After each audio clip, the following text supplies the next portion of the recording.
What is up guys, this is Shivane and you're watching Softway. In this video, I will tell you guys how you can fix the problem that your video screen box is not appearing in your Zoom meeting and other people can see you but you cannot see yourself.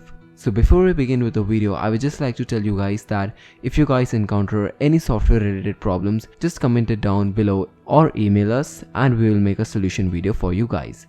Now before we begin with the video, I would just like to take a few words for our affiliate. The KeepSolid VPN Unlimited is an amazing VPN service which provides a solid DNS firewall for your PC. You can try it out for free using the link below and use the code SOFTBAY20 to get a 20% off on your purchase. Okay, now let's begin with the video. So the first thing you have to do is obviously open up Zoom, and here I will just create a new meeting to demonstrate this problem with you guys.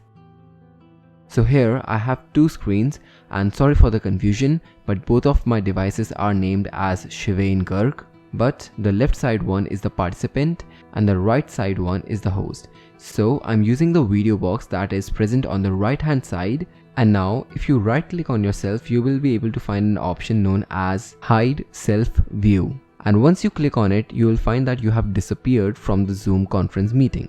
Even though you are present in the meeting and other people can see you and your videos, you cannot see yourself in the Zoom meeting. And in order to unhide yourself, just click on Show Self View on the top right hand corner just near the speaker view button. And now that way you can hide and unhide your camera on your Zoom meeting. So this was it for this video guys. I hope you enjoyed this video and this video helped you, and if this video helped you guys, remember to like and subscribe to the channel, and I'll see you in the next video. Until then, bye.